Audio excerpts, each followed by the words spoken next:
Baik, Assalamualaikum warahmatullahi wabarakatuh. Selamat sore dan salam sejahtera untuk kita semua.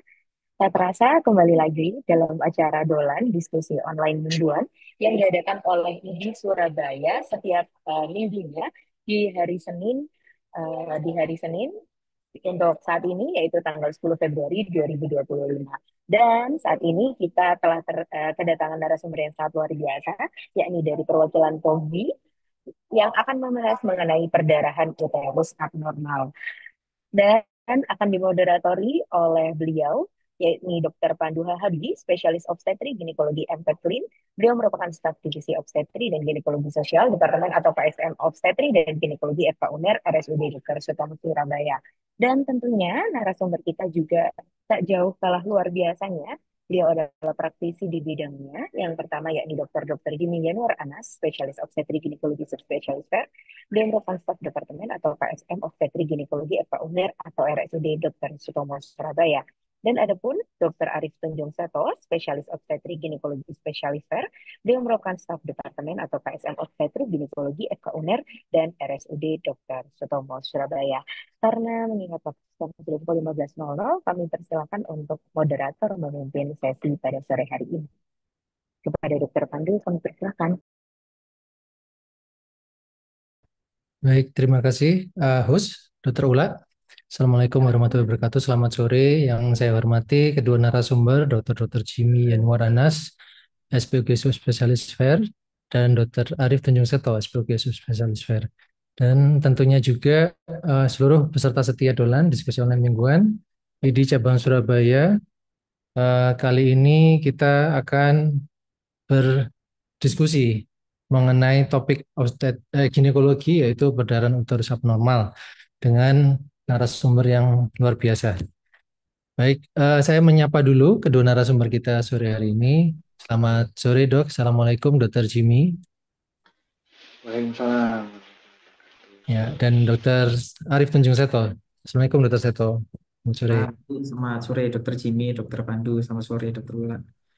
Ya, baik dok, kita punya waktu kurang lebih 60 menit ke depan untuk bisa eh, ngobrol ya lebih lebih santai mungkin ya, bukan diskusi. Ngobrol atau ke arah diskusi mengenai topik hari ini, perdana uterus abnormal, apa-apa saja yang kira-kira penting untuk diketahui sejawat kita, terutama GP ya.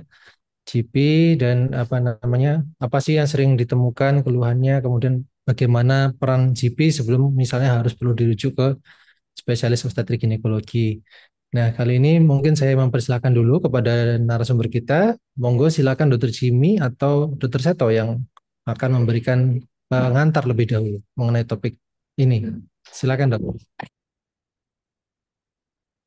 Dokter Jimmy. Monggo Dr. Jimmy apakah Monggo. ada yang Ya, disampaikan, Dok? ya. Jadi Assalamualaikum warahmatullahi wabarakatuh. Apa namanya, perdarahan uterus abnormal ini merupakan salah satu penyakit ginekologi yang sering dikeluhkan ya, di klinik ya, di mana penyebabnya ternyata cukup banyak, sehingga dan mungkin ada beberapa yang harus pertama kali kita evaluasi. Yang harus digarisbawahi di sini adalah karena perdarahan uterus abnormal ini penyebabnya sangat banyak dan pemeriksaannya juga banyak, yang sederhana juga banyak, yang canggih juga banyak. Cuman yang penting adalah evaluasi awal. Evaluasi awal ini sangat memegang peran penting karena kalau misalnya kita di awal sudah salah kita evaluasi, tentu ke belakangnya juga akan salah, di mana nanti dampaknya akan mungkin penanganan kita tidak optimal, kemudian biaya yang dikeluarkan juga cukup besar, dan hasilnya juga tidak sesuai yang diharapkan. Pemeriksaannya mungkin tidak harus selalu pemeriksaan canggih ya, mungkin bisa diawali dengan wawancara, bagaimana pola haidnya untuk mendeteksi ada tidaknya kemungkinan kehamilan, kemudian bagaimana pola haid atau perdarahan yang dikeluhkan selama ini. Ya, karena dari informasi-informasi itu kita bisa mendapatkan gambaran kira-kira penyebabnya apa. Kemudian yang kedua adalah dari pemeriksaan fisik ya, pemeriksaan fisik bisa diawali dari pemeriksaan dari secara general ya, bagaimana kelopak matanya, ada tanda-tanda anemia apa tidak, ada tanda-tanda akantosis signifikan atau mungkin tanda-tanda adanya hipertensi dan mungkin ada gangguan hormonal lain yang bisa juga berdampak terhadap gangguan perdarahan. Berikutnya adalah pemeriksaan ginekologi. Pemeriksaan ginekologi ini tidak langsung semerta-merta USG ya. Yang pertama kali tentu yang harus dilakukan adalah spekulum. Kita melihat langsung ya dari dalam kemaluan perdarahannya dari mana? Apakah dari dalam rongga rahim atau dari genitalia eksterna? Karena perdarahan dari vagina itu ada beberapa ya. Bisa dari genitalia eksterna maupun genitalia interna. Yang dikatakan dengan perdarahan uterus abnormal itu lingkupnya adalah kalau perdarahannya dari dalam rongga rahim. Tentu ini tidak mungkin tanpa kita lihat ya. Harus kita lihat dulu bahwa betul perdarahannya dari dalam rongga rahim. Kalau perdarahannya dari genitalia eksterna tapi kita penata laksananya genitalia interna juga akhirnya juga tidak ketemu. Mungkin seperti itu. Terakhir memang kita lakukan USG. Nah, USG ini salah satu yang diutamakan adalah USG transvaginal. Kenapa? Karena kita bisa melihat profil dari endometrium, kemungkinan penyebab dari PUA tadi. Dan yang terakhir adalah pemeriksaan darah. Pemeriksaan darah apa yang diperlukan? Pemeriksaan darah sederhana sebenarnya. Satu adalah darah lengkap, kedua faal hemostasis ya. Dan ketiga, pemeriksaan berikutnya itu tergantung dari pemeriksaan yang tadi kita lakukan. Kalau misalnya kita curiga ada gangguan tiroid, ya kita periksa faal tiroid. Misalnya kita curiga adanya kehamilan, tentunya kita juga ikuti dengan tanda-tanda kehamilan. Jadi itu semua yang mungkin nanti harus sebagai dokter umum juga mempunyai peran penting ya. Kenapa? Karena tadi untuk melakukan identifikasi awal. Identifikasi awal bagaimana kita harus melakukan rujukan dan penanganan awal segera. Mungkin seperti itu. Terima kasih. Ya, baik. Baik, terima kasih Dokter Jimmy. Mungkin Dokter Seto bisa menambahkan terutama terkait awal dulu definisi ya dok ya. Jadi apa itu perdana uterus abnormal dan bagaimana yang normal kok ini disebut abnormal mungkin. Silakan Dokter Seto. Oke, baik. Terima kasih. Mungkin saya nanti disempurnakan oleh guru saya, Dokter Jimmy. Mungkin saya ada slide sekedar sekilas aja lah, tidak hanya untuk merangsang diskusi saja. Oke, baik. Sudah muncul ya slide saya, Dokter Pandu ya. Loading Dokter Seto. Proses.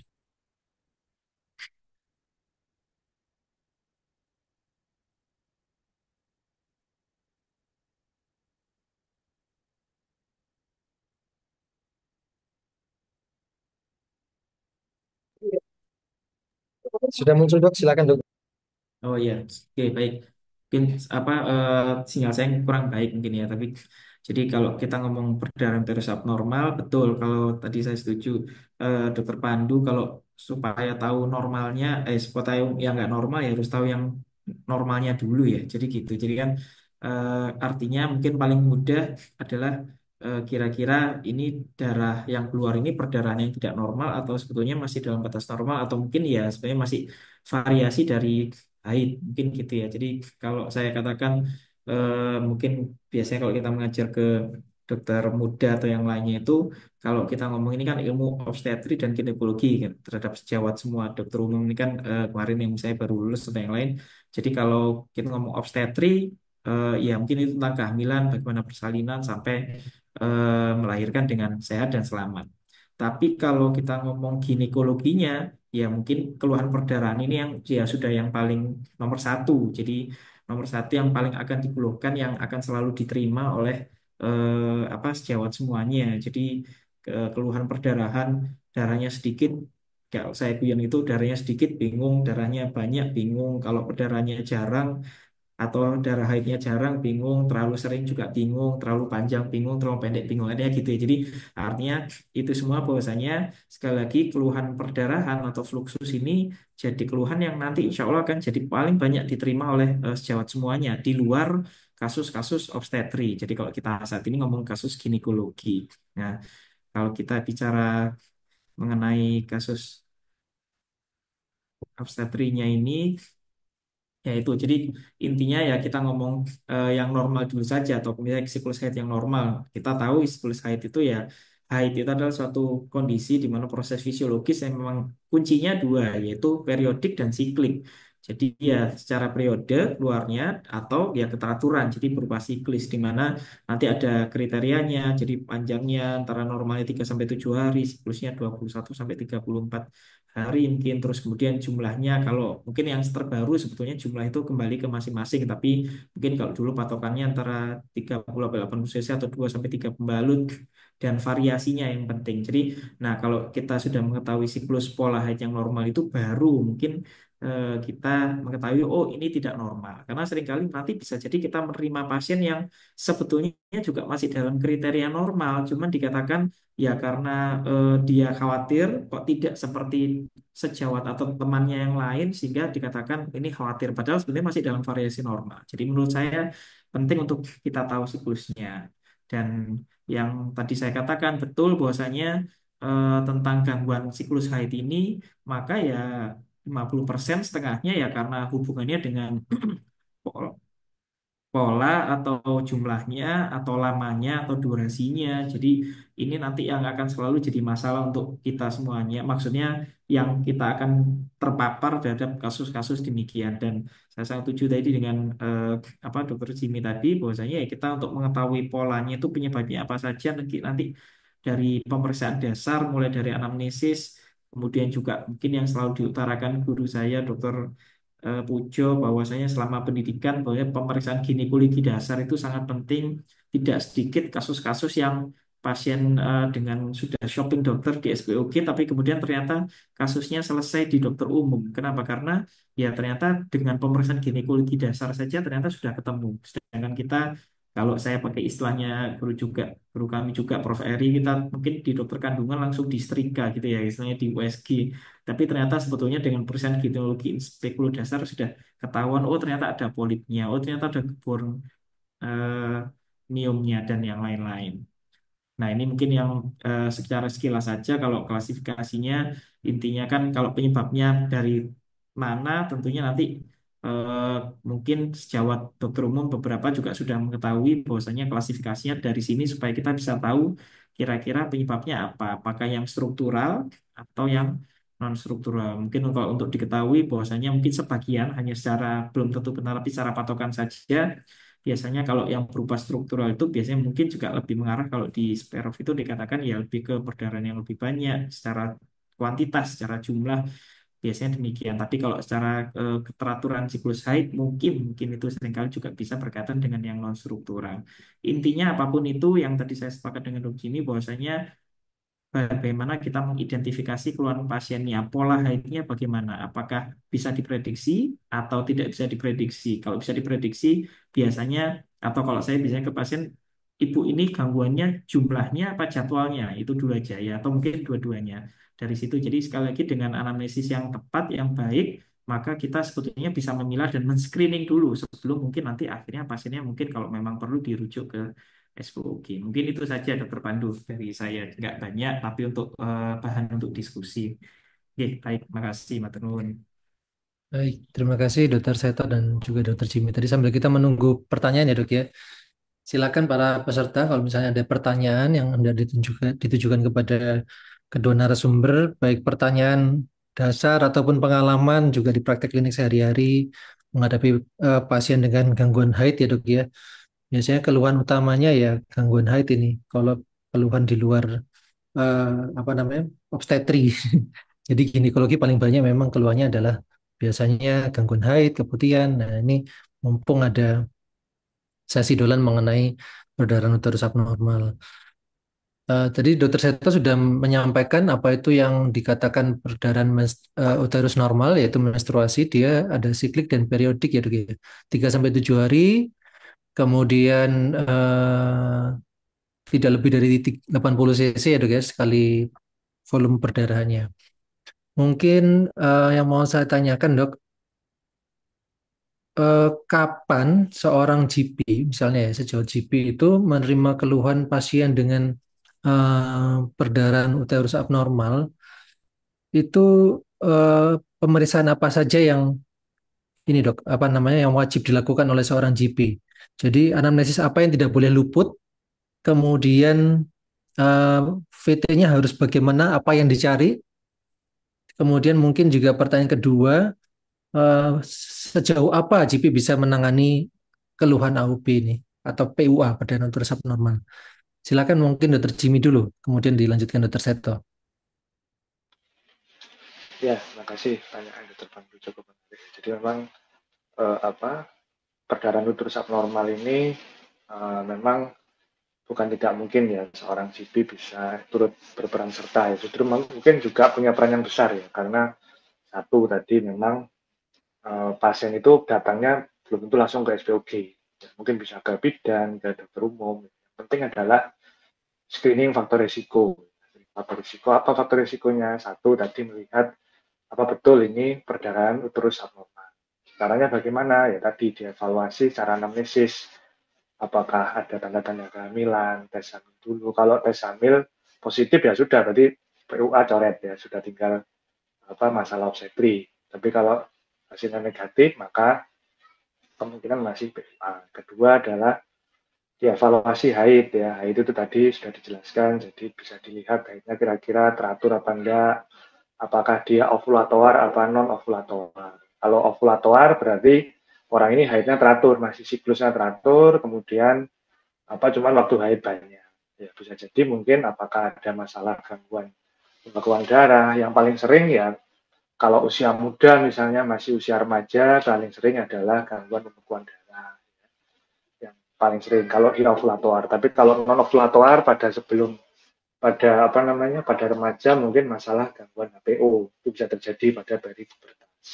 Jadi umur ini penting untuk ditanya. Ya. Kedua usia perimenopause ya. Kalau ada perdarahan usia perimenopause, jangan-jangan malignansi, kita harus pikir ke arah sana. Tapi jangan dibalik, kalau misalnya usianya masih muda kita berpikir malignansi kan sudah enggak sudah di luar konteks ya. Jadi usia ini penting untuk dipertimbangkan. Kedua adalah obat-obatan yang diminum apa? Apakah ada obat-obatan yang mengganggu hormonal, obat KB? Kan gampang, misalnya kalau sudah orangnya minum obat KB perdarahan ya mungkin PUAI kan seperti itu hanya dengan tanya aja kita sudah bisa tahu penyebabnya. Terus terakhir adalah ada tanda-tanda gangguan hormonal enggak, misalnya gangguan hormonal fungsi tiroid yang paling sering ya, berat badannya turun, ada rasa dingin ya, enggak orang lain enggak terasa dingin, dia merasa kedinginan, tremor dan sebagainya. Kalau sudah ada seperti itu ya itu mungkin bisa ya. Terakhir galakturi juga jangan lupa ditanyakan. Galakturi itu keluar cairan puting susu ya. Itu dia juga bisa mengganggu. Nah, berikutnya adalah pemeriksaan tadi yang Pak Pandu tanyakan tadi. Pemeriksaan fisik apa yang dilihat ya? Mungkin gampangannya pada saat kita evaluasi awal itu ada tanda anemis enggak? Ya. Kedua ada tanda-tanda biasanya kalau ada gangguan obesitas itu yang juga jangan lupa adalah berat dan tinggi badan ya, BMI.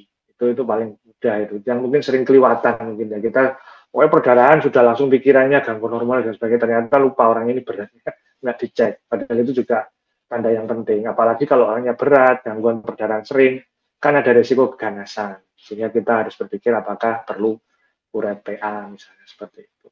Yang terakhir adalah pemeriksaan dalam tadi. VT ya, kemudian spekulum itu wajib dilakukan.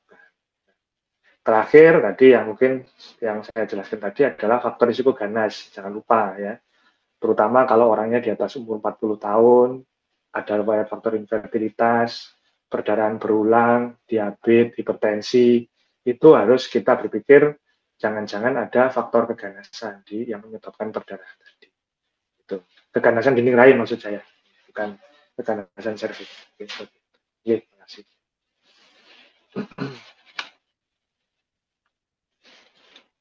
Maaf masih mute.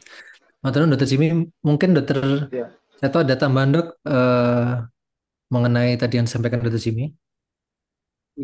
Nah, ada dokumen menurut saya ya apa yang coba Jimmy sudah sangat lengkap ya. Mungkin yang jadi pertanyaan kita sekarang itu biasanya tentunya ini untuk mungkin hanya sedikit aja untuk pemeriksaan dalam itu. Kadang beberapa kan kita kalau apalagi kalau menghadapi pasien yang nona ya, apa istilahnya itu masih adolesen itu juga tadi agak tricky juga. Jadi kadang kita juga ada kesulitan padahal yang tadi kita katakan baik itu tidak hanya langsung ngomong USG transvaginal betul tentu saya tapi pemeriksaan dasar in speculo, pemeriksaan VT itu penting. Nah, seringkali kadang kita mungkin juga harus agak cermat. Pada beberapa kadang umur sekarang ini saya nggak tahu, tapi sekali lagi fenomenanya beberapa ternyata meskipun belum nikah tapi juga ternyata sudah pernah melakukan hubungan. Nah, itu mungkin itu juga jadi, tapi ya memang harus dengan informed consent yang penting ya, karena ya sekali lagi kalau percuma kita kadang itu anamnesis ngalor ngidul tapi ternyata oh ini saya fenomenanya itu haidnya kacau nggak teratur loh, tapi ternyata ya beberapa kali di USG ternyata sudah ada DCC-nya. Nah, itu jadi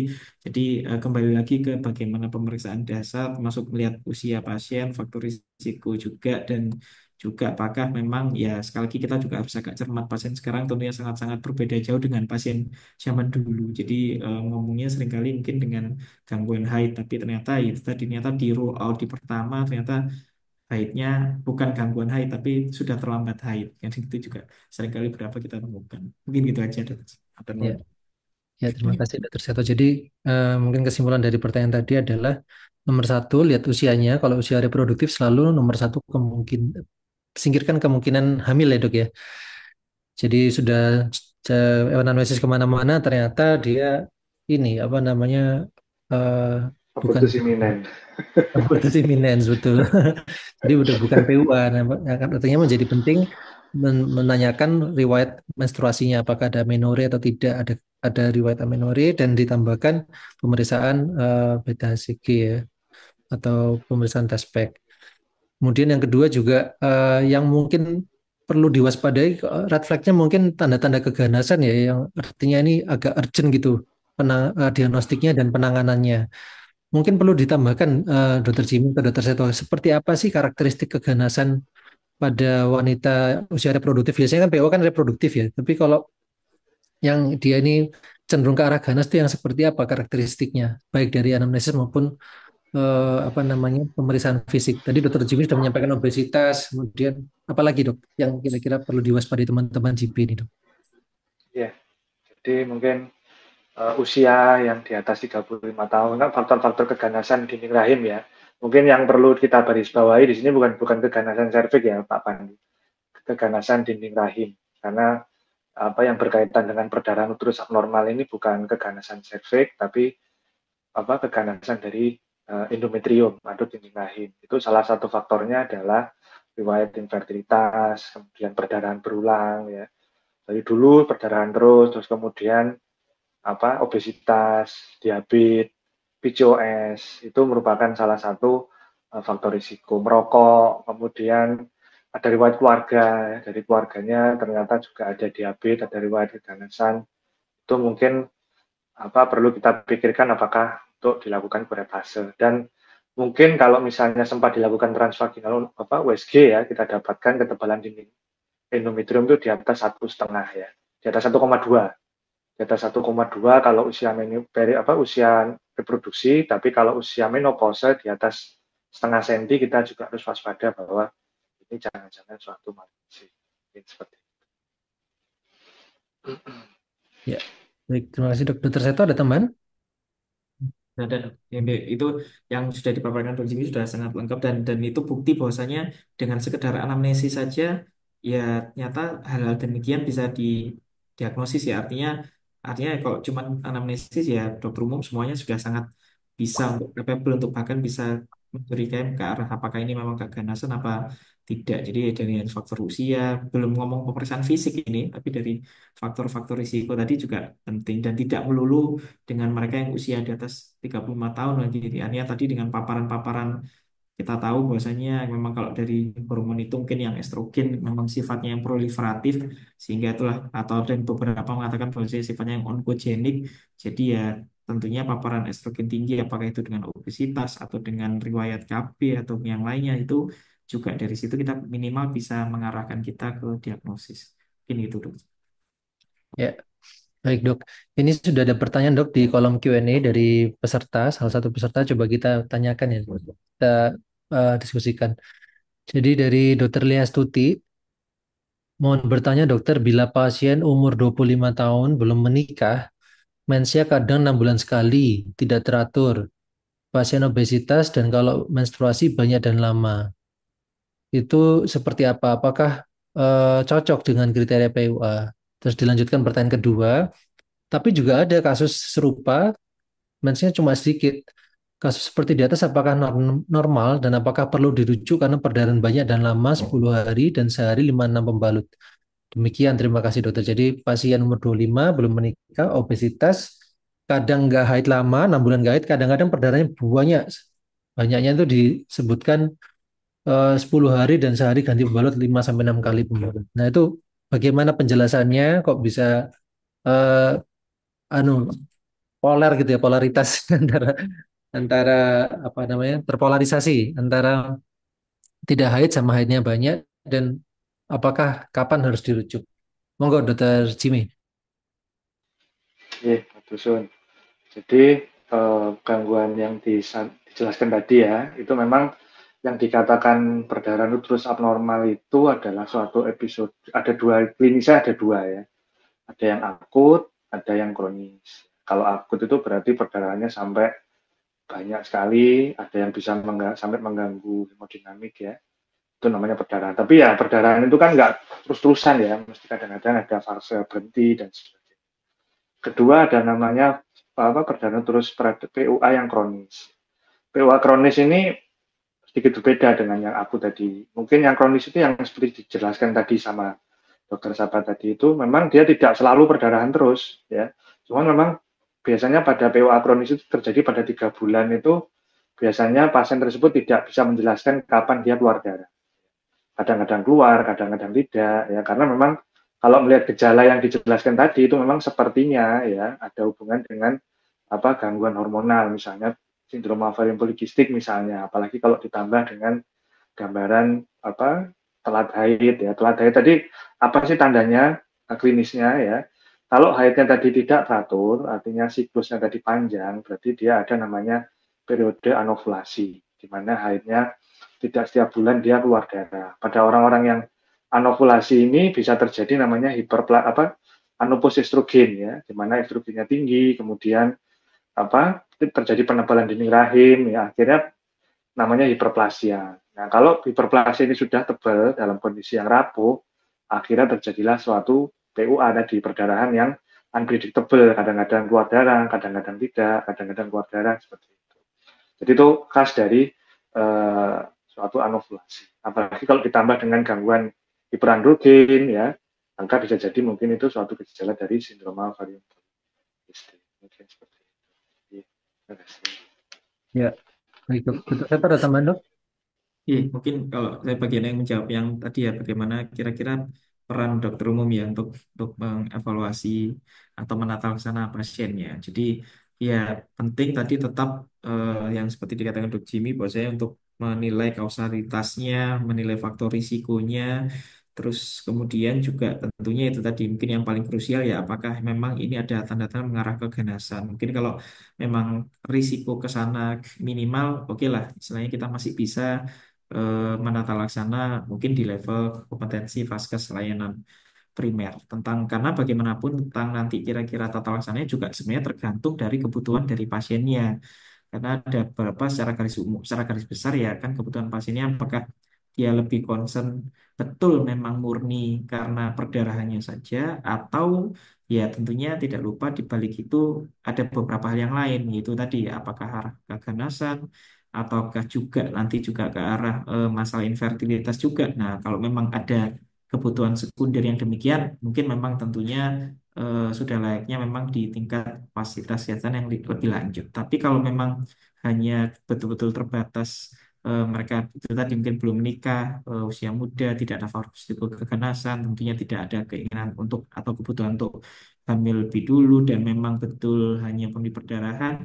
Satu, bila mana perdarahan yang juga akut, yaitu justru malah tempatnya di mana memang dari sewa dokter umum yang malah berperan utama untuk mengendalikan atau misalnya meregulasi darinya. Dan yang kedua juga sekali lagi kembali lagi kalau memang dari telaah anamnesisnya memang pasien ini betul-betul memang saat ini kebutuhannya hanya untuk mengatur siklus haidnya saja, ya tentunya bisa atau mengatasi perdarahannya saja maka ya sebenarnya dengan obat-obatan dasar juga masih bisa. Artinya yang saya tekankan sebetulnya ya peran dokter umum masih sangat besar untuk kasus-kasus ginekologi. Tapi sekali lagi tolong tetap dicermati apakah betul kebutuhan pasien tersebut memang hanya murni perdarahan dan tanpa ada faktor lain atau mungkin ada faktor risiko lain yang mengarah ke ganasan atau mungkin ada subfertilitas mungkin pada mereka yang sebetulnya bukan keluhan utama tapi dari anamnesis kita sebetulnya pasien ini juga penting untuk kita arahkan ke sana. Jadi bisa gitu. Oke, kasih. Ya, Dok, mungkin satu pertanyaan mengenai diagnostik. Seperti kita tahu, programnya Kementerian Kesehatan kan salah satunya itu meletakkan alat USG di puskesmas-puskesmas. Apakah ada tempatnya GP itu menggunakan USG untuk melihat kelainan ginekologi seperti PUA, Dok, Dokter Seto? Dokter Jimmy dulu. Sepertinya Dokter Jimmy sudah siap memberikan jawaban. Silakan, Iya, Dok. ya saya tapi tidak tahu ya kompetensinya GP sejauh mana. Kalau misalnya USG transvaginal, memang idealnya karena gini, idealnya untuk perdarahan uterus abnormal itu ya memang idealnya adalah USG-nya bukan abdomen ya, karena kita akan melihat profilnya endometrium, kemudian apa kalau misalnya ada miom lokasinya di mana, mungkin seperti itu. Kalau dari abdomen saya khawatir pendekatannya kurang kurang optimal ya, karena abdomen itu hanya bisa melihat mungkin miom yang ukurannya besar ya, tapi juga tidak bisa sensitif untuk melihat, apa tidak bisa spesifik untuk melihat sejauh apa ini grade berapa, apakah grade 0, Vigo grade 1, grade 2 dan sebagainya. Jadi seperti itu. Jadi mungkin eh, bisa kita melakukan USG, cuman sebatas melihat kira-kira ini kecenderungannya mana. Mungkin gitu. Tapi tidak bisa detail. Baik, Dokter Jimmy. Dokter Seto ada teman?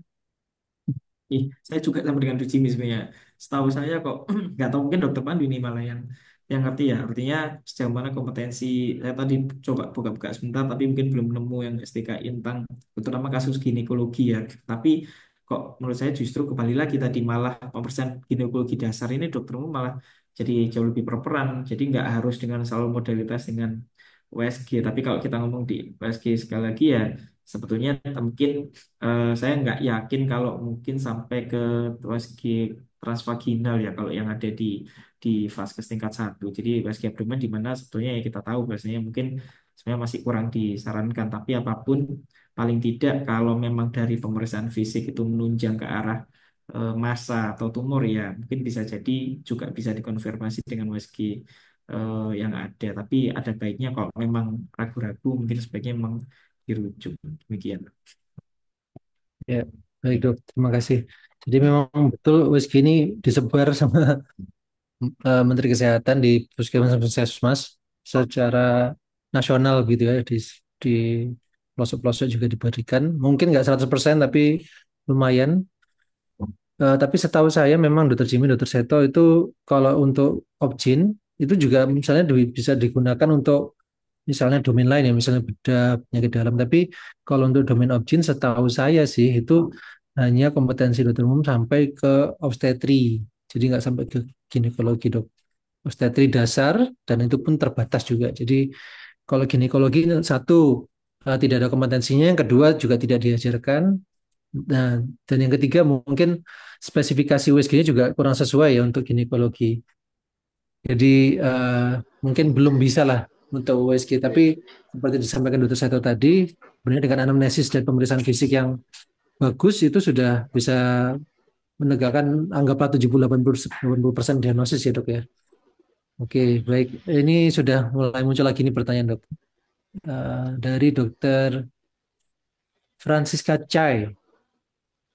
Saya bacakan. Selamat siang, dokter. Izin bertanya, pasien usia 19 tahun sudah menikah. Sebelumnya pasien menggunakan KB suntik 1 bulan, tapi kemudian sempat switch, berubah menjadi KB suntik 3 bulan. Saat 2 bulan pertama tidak menstruasi, tapi 1 bulan berikutnya mulai mengalami perdarahan. Nah, ini mungkin masuk ya dok ya, kriteria PUA. Tindakan apa yang perlu dilakukan untuk menghentikan perdarahan dan sebaiknya KB apa yang paling cocok untuk profil pasien ini, Dok? Silakan Dokter Jimmy, Dok.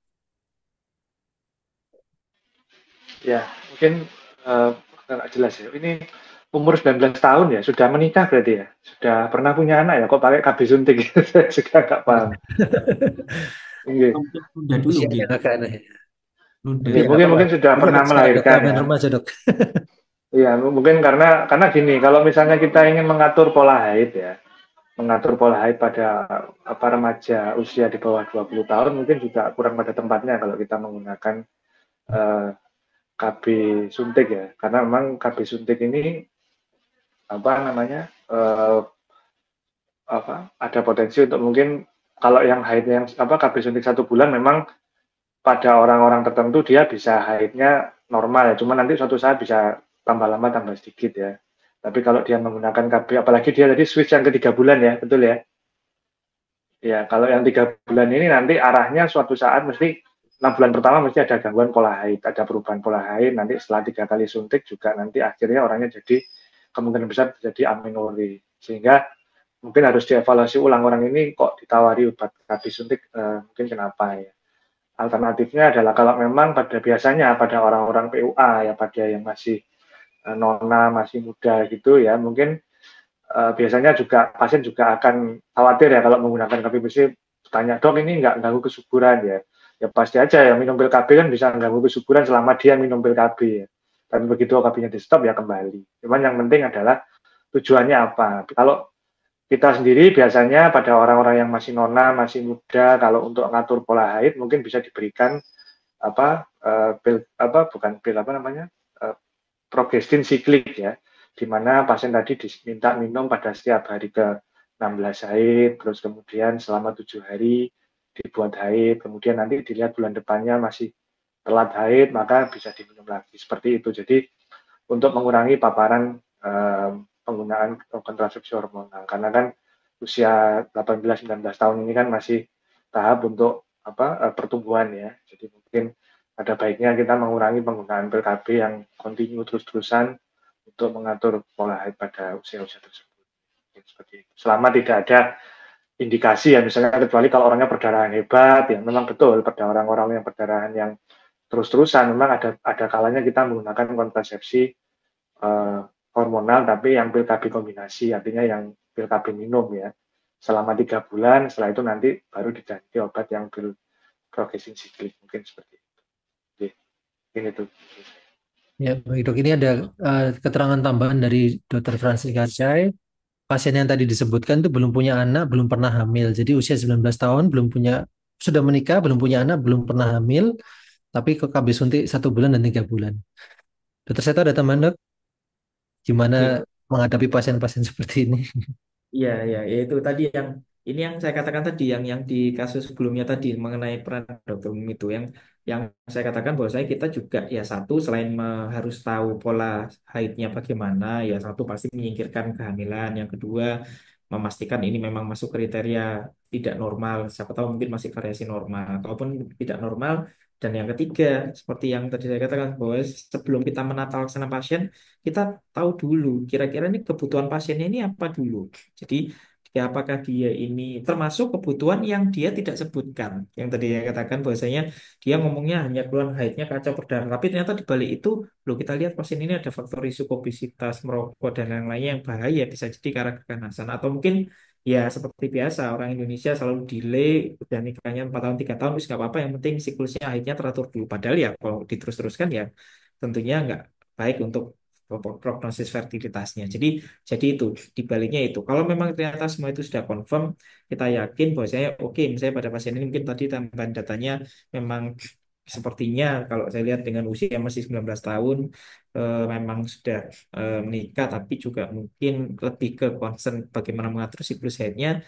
Ya tadi yang dikatakan Jimmy sudah sesuai demikian bahwasanya ya kalau memang saat ini tidak ada keluhan perdarahan hebat luar biasa dan hanya betul-betul ingin haidnya teratur ya tentunya dengan usia pertumbuhan kita menghindari sekali sebetulnya paparan slogan kita pakai yang paling ringan mungkin yang dengan progestin siklik bisa 7 hari per bulan atau mungkin 10 hari atau mungkin bahkan selang-seling misalnya 2 minggu off, 2 minggu on, misalnya seperti itu. Jadi banyak variasinya. Tapi yang penting bahwasanya kita tekankan ke pasien bahwasanya ini tujuannya adalah untuk mengatur pola haidnya. Jadi hanya sekedar supaya haidnya teratur, supaya tidak perdarahan, dan termasuk juga supaya tidak mengalami periode mungkin perdarahan atau mungkin sebaliknya amenorrhea yang berkepanjangan. Jadi demikian. Jadi kecuali kalau ternyata pada pasien tersebut memang ternyata sudah menikah dan memang sudah berencana untuk punya anak, ya meskipun terlepas dari usianya ya, maka ya tentunya penanganan kita berbeda. Artinya selain kita menangani perdarahannya, kita juga harus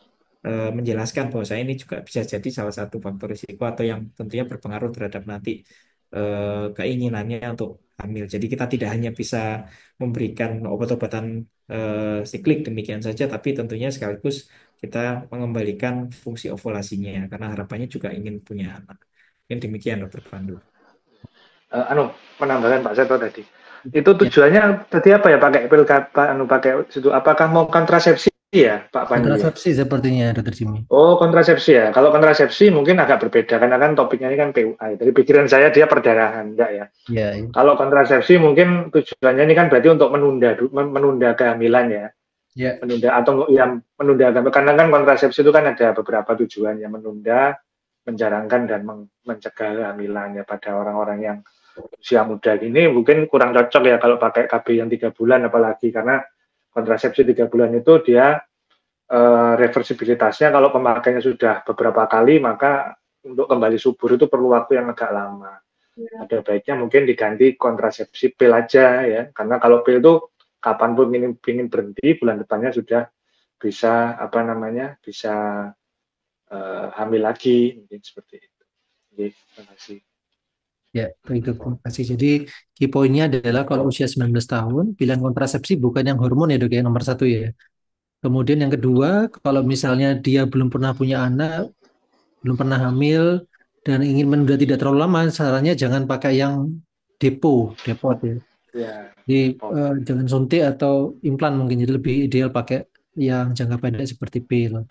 Kemudian yang ketiga, ini Dok, terkait tadi, jadi dia ini perdarahannya setelah pakai KB suntik. Jadi ini termasuk PUA yang I mungkin ya Dok ya, yang Iya iatrogen. betul. Ya, Jadi jadi bisa juga PUA itu memang disebabkan oleh karena KB-nya ya Dok ya. ya jadi gini mungkin pada pengguna kontrasepsi suntik yang mungkin belum 6 bulan ya. Kalau terjadi perdarahan maka satu adalah tes hamil dulu. Ya, tes hamil pastikan tidak terjadi kehamilan karena kan bisa jadi mungkin pada saat start suntik itu bukan awal haid ya. Jadi tentu kalau misalnya pada saat start suntik awal dia belum pada saat awal haid tentu harus dikombinasi dengan kontrasepsi. Terus yang kedua, kalau terjadi komplikasi flag PUAI, yang pertama adalah periksa kehamilan dulu.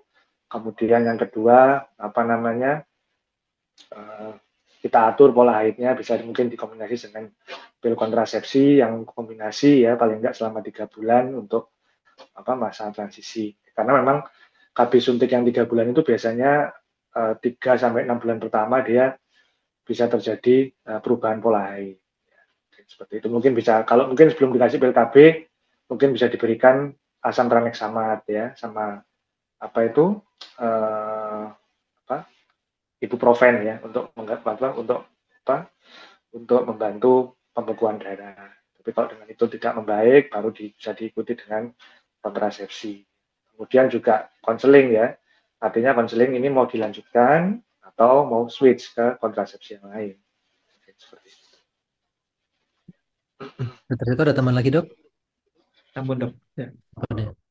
Jadi ini ada tambahan lagi dari Dokter Francisca untuk kontrasepsi 3 bulan supaya lebih praktis daripada 1 bulan.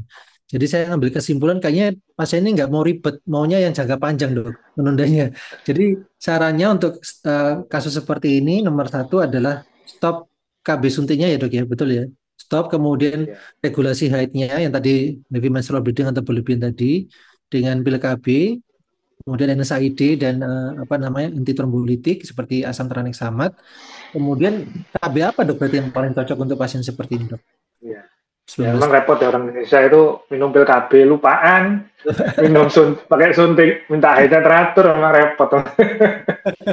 Jadi yang penting adalah eh, Mau ribet konseling juga. ya. Ya, Yang penting konseling ya, konseling bahwa tentu semua KB itu ada efek sampingnya. Kalau kontrasepsi yang suntik itu memang ya keuntungannya dia praktis ya. Cuman memang untuk orang-orang yang menunda kehamilan itu kurang cocok karena reversibilitasnya perlu waktu yang agak lama.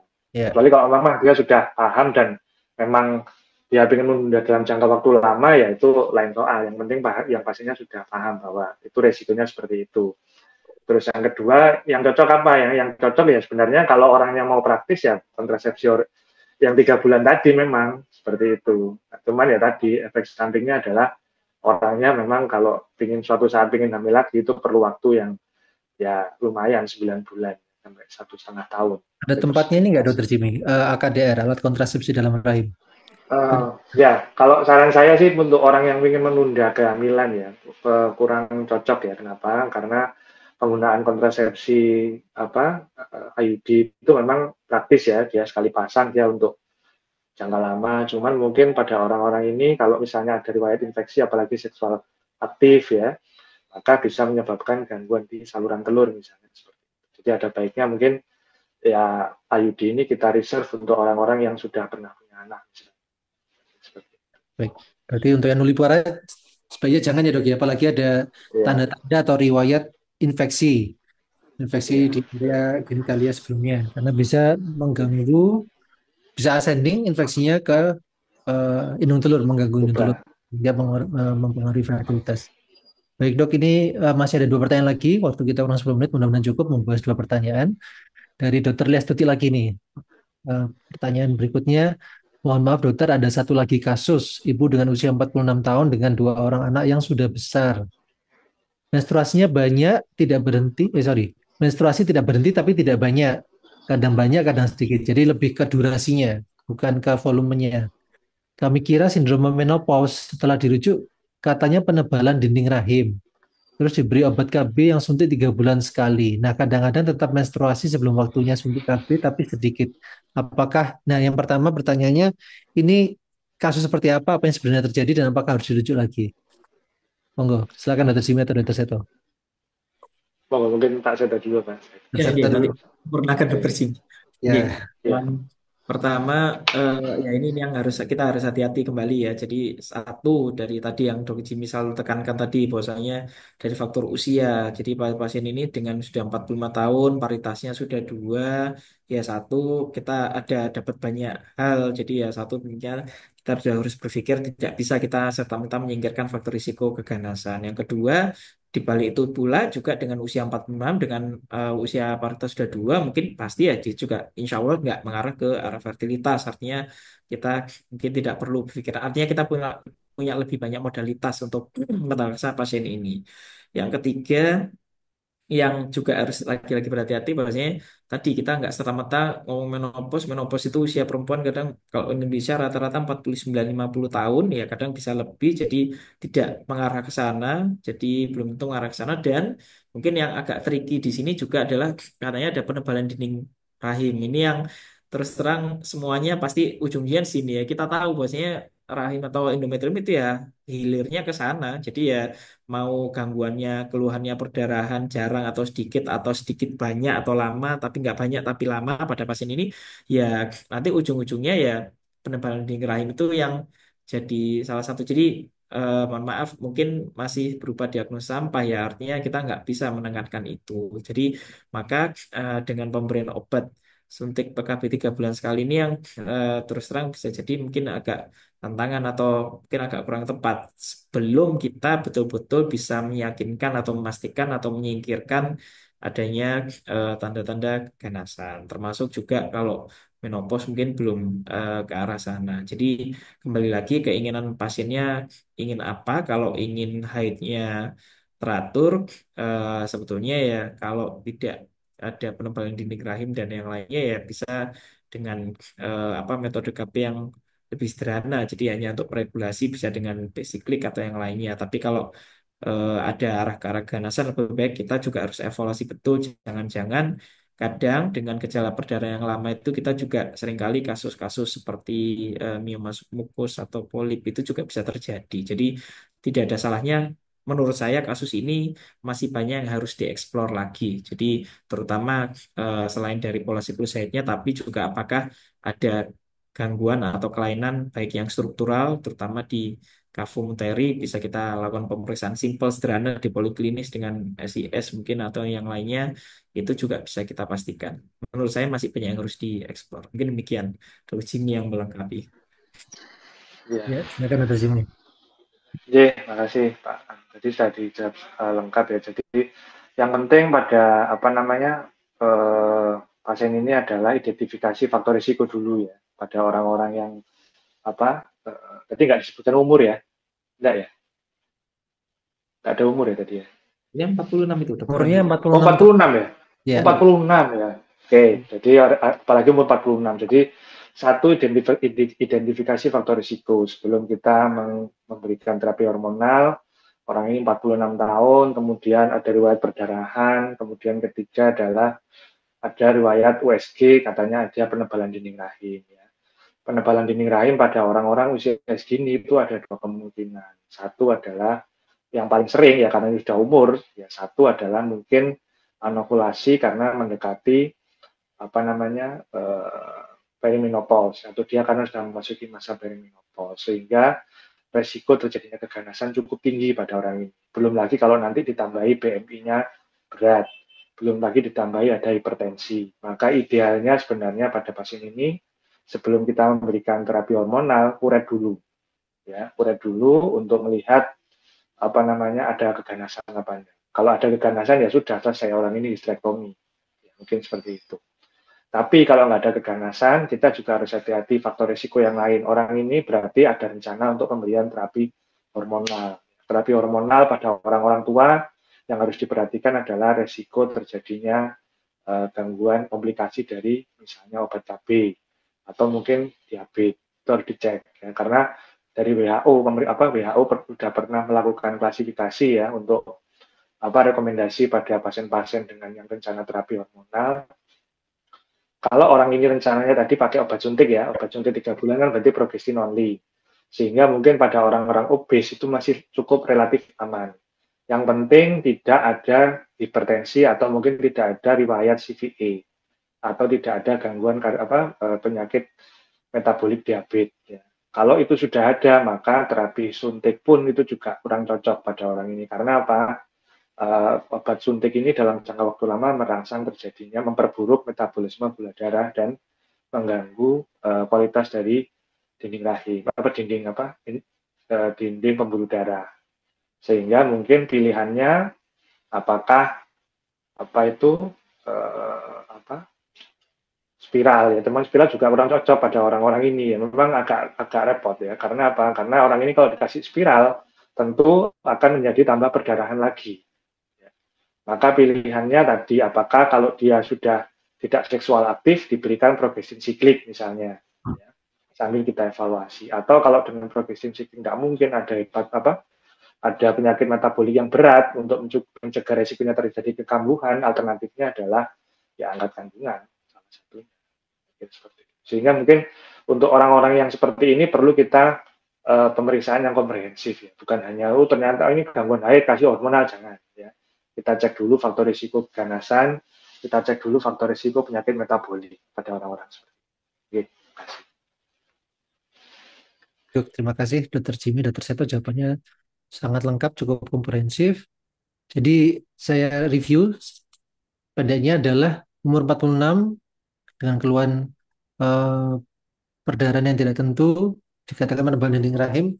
Nomor satu adalah singkirkan kemungkinan keganasan ya dok ya. Jadi harus mestinya dikuret PA. Kalau tidak terbukti ganas baru bisa diberikan progestin sebagai salah satu terapinya. Kecuali kalau memang ada diabetes, penyakit hipertensi dan lain sebagainya, maka sebaiknya pakai pil tadi dok ya, jangan pakai yang suntik. Kemudian, nah ini ada pertanyaan terakhir ya dok ya untuk edisi duluan hari ini, pas waktunya saya rasa. Dari Dr. Elizabeth Maria Teresia. Selamat siang dokter, izin bertanya pasien usia 30 tahun dengan siklus haid yang panjang. Rata-rata siklusnya 60 hari, kadang-kadang bahkan lebih lama. Masih umur 30 tahun nih dok. Apakah bisa dianggap normal atau perlu pemeriksaan lebih lanjut? Pasien statusnya belum menikah, sebelumnya siklus normalnya 28 sampai 30 hari, mulai memanjang 2 tahun terakhir ini. Ya, silakan mungkin dokter Seto dulu ya, baru nanti disempurnakan lagi oleh dokter Sim. Terima kasih, Dr. Pandu. Nggih, ini kasus yang menarik. Jadi kan pasien dengan usia 30 tahun artinya masih usia reproduksi dengan siklus haidnya yang memanjang yang awalnya normal. Jadi sudah ada riwayat awalnya normal, tapi kemudian kita tahu ya tentunya ini sudah masuk kriteria yang nggak normal. Panjang rata-rata apa siklusnya lebih dari 35 hari. Jadi dan tentunya kita harus identifikasi dulu. Artinya kalau ini kan bukan kondisi perdarahan hebat, AUB masif, bleeding kan tidak. Artinya kita masih punya waktu lah untuk mengeksplorasi kira-kira penyebabnya apa. Ya mungkin harus diketahui kira-kira adakah gangguan dari eh, apa HPA aksisnya atau pola siklus haidnya. Jadi mungkin yang paling mudah bisa jadi apakah mungkin ada kaitannya dengan PCOS, apa dengan jadi peningkatan berat badan yang berlebihan, kemudian dengan tanda-tanda yang lain, hiperandrogenisme, akne, jerawat, rambut rontok dan yang lainnya, atau mungkin ada akantosis kirikan dan yang lainnya. Mungkin kalau kita berpikir ke sana, atau mungkin juga bisa jadi gangguan terhadap fungsi frame juga atau mungkin bahkan ovarian reserve mungkin tidak menutup kemungkinan ya usia 30 tahun mungkin pasien dengan paparan mungkin dengan penyakit ganasan atau dengan kemoterapi atau dengan obat-obatan tertentu yang iatrogenik tadi masuk ke sana itu juga bisa. Jadi sekali lagi pasien saat ini dengan tidak ada keluhan perdarahan yang masif kita ada waktu dan kembali lagi nanti kalau dikatakan tata laksananya tergantung dari pasiennya. Kebutuhan pasiennya bagaimana. 30 tahun ini mungkin ini belum ditulis, oh udah belum nikah ya. Artinya pasien belum menikah, termasuk kita juga perlu untuk mencari tahu kira-kira adakah rencana menikah juga dalam waktu dekat, karena nanti juga akan mempengaruhi tata laksana yang kita berikan. Tapi kalau memang belum ada, artinya pasien ini ingin hanya teratur, jadi bukan ingin ovulasi kebutuhannya. Jadi tentunya nanti kembali lagi tadi mungkin kalau memang kita pastikan HPA aksesnya cukup, estrogennya adekuat, ya mungkin dengan progresif siklis saja juga bisa. Mungkin ditempatkan dilengkapi oleh dokter Jimmy. Ya, monggo dok, dokter Sim ada teman dok. Ya, oke, jadi mungkin apa namanya klasifikasi aja tadi sudah dijawab lengkap. Jadi apa namanya yang pertama pada pasien ini karena dia umurnya masih muda 30 belum nikah ya artinya kan dia nggak ingin punya anak ya dia ingin ngatur haid aja maka yang pertama harus dievaluasi perdarahannya normal apa enggak ya pasti tidak normal karena kan ini haidnya terus menerus ya haid yang normal itu kan hanya 7 hari ya, banyak 3 hari setelah itu sedikit-sedikit dan bersih kalau selama 3 bulan banyak terus otomatis ini sudah termasuk PUA. Cuma pada PUA ini harus kita lihat klinisnya bagaimana, apakah akut ataukah kronis. Ya, kalau melihat tadi gambarannya tadi, perdarahannya lama ya, kemungkinan besar sih ini kronis ya. Jadi dia nggak terus-terusan, cuma kadang-kadang keluar, kadang-kadang hilang, kadang-kadang keluar seperti itu. Nah, sehingga kalau pada PUA kronis ini yang penting adalah prinsipnya adalah menghentikan perdarahan. Dengan cara bagaimana? Satu ya diberikan apa namanya progestin ya selama 7 hari untuk menghentikan perdarahan. Setelah kita memberikan progestin 10 mg selama 7 hari, setelah itu dia pada saat haid kemudian harus diatur berikutnya karena pada orang-orang seperti ini ada potensi untuk terjadi kekambuhan yang artinya perdarahan lagi. Sehingga harus direncanakan untuk berikutnya supaya tidak kambuh bagaimana. Apakah dilanjutkan dengan pil KB ataukah dilanjutkan dengan pemberian progestin siklik tiap hari ke-16 selama 7 hari. Terus seperti itu. Dan jangan lupa kalau biasanya pada orang-orang yang paling umum ya, walaupun belum selalu ya, paling umum penyebab gangguan haid pada orang-orang umur reproduksi ini adalah sindrom ovarian polikistik ya, sehingga selain ngatur haid jangan lupa kalau orangnya obes ya disuruh olahraga ya, disuruh ngatur pola makan seperti itu. Ya baik dok, saya rasa waktunya kita sudah eh, habis untuk diskusi hari ini. Terima kasih kepada seluruh peserta yang sudah berkontribusi di webinar Dolan. Mungkin saya tawarkan kepada Dokter Jimmy ataupun Dokter Seto apabila ada satu atau dua eh, penting ya, pernyataan penting terkait PUA ini, Dok. Apakah ada, Dok, Dokter Jimmy atau Dokter Seto? Mungkin Pak Highlightnya saya apa? lebih Ya. dapat masih mikir. Dokter Seto kemudian disempurnakan Dokter Jimmy. Ya, ya, mungkin saya dasar dulu nanti yang komprehensif dokter sini.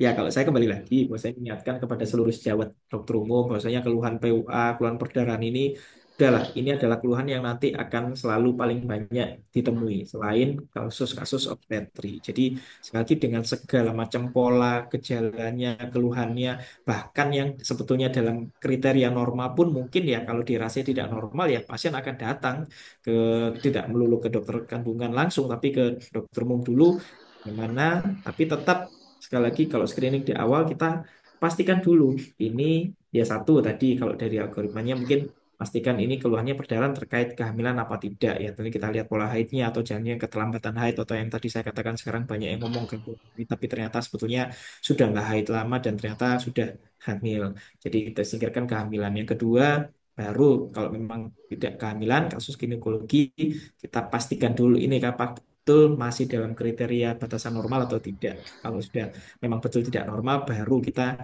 tadi yang sering dibicarakan dokter Jimmy mungkin pola-pola haidnya atau bagaimana karakteristik haidnya, terus sambil nanti beberapa penata laksanaan yang saya yakin tadi sudah kita paparkan masih banyak sekali peran dari sejawat semuanya dokter umum terutama ketika penanganan awal mulai dari mungkin perdarahan yang akut termasuk juga mungkin untuk monitoring sehari-hari. Mungkin demikian mungkin dilengkapi disempurnakan dokter. Ya, Ya, silakan Dokter Jimmy. ya, baik. Jadi prinsipnya pada penata laksanaan PUA yang untuk dokter umum ini adalah prinsipnya adalah back to basic ya. Jadi anamnesis ya, harus lengkap ya. Kemudian yang kedua singkirkan kehamilan, pola haidnya bagaimana, ada faktor pencetus misalnya minum obat KB atau minum obat-obatan yang mengganggu pembekuan darah. Terus kedua adalah pemeriksaan fisik yang rutin ya, itu jangan lupa, jangan ditinggalkan ya, pemeriksaan umum tensi, nadi, berat badan itu sangat penting pada ini. Kedua adalah pemeriksaan ginekologi ya, melihat lokasi dari perdarahan ini apa betul berasal dari dalam kafum uteri. Ya, karena kalau enggak ya jangan didiagnosis PUA. Ya, itu tuh krusial karena sama hamil apa enggak. Kalau hamil berarti bukan kasus PUA. Kemudian setelah itu identifikasi faktor risiko. Tadi faktor risiko yang paling sering adalah keganasan. Caranya bagaimana? Paling gampang lihat umur, infertilitas, obesitas, hipertensi, kemudian diabetes, mungkin seperti itu. Nah, kalau itu ada maka kuret. Kalau itu nggak ada maka kita mungkin masih bisa berpikir terapi hormonal. Setelah menyingkirkan faktor risiko keganasan, berikutnya adalah menyingkirkan faktor risiko kalau kita memberikan terapi hormonal jangka panjang, diabetes, tadi hipertensi, ya, obesitas. Itu perlu kita pikirkan karena pemberian pil KB kombinasi yang mengandung estrogen itu kalau misalnya obesitas yang sudah ada komplikasi juga nggak cocok, mungkin seperti itu. Kalau ternyata sudah nggak ada riwayat nggak ada rencana untuk pingin hamil ya, kemudian tidak ada faktor risiko ganas, tidak ada faktor risiko gangguan metabolik, maka pemberian terapi hormonal bisa dilakukan. Dan jangan lupa berikutnya adalah follow up. Follow up itu ya diobservasi dengan dikasih terapi hormonal membaik enggak. Kalau terapi hormonal tidak membaik, maka kemungkinan besar bukan PUAO ya. Kemungkinan besar bukan hanya gangguan ovulasi aja. Jadi tidak cocok kalau hanya dengan pil KB. Harus dievaluasi lebih lanjut oleh SPOG. Mungkin itu yang pertama kali harus dipikirkan oleh GP. Seperti itu.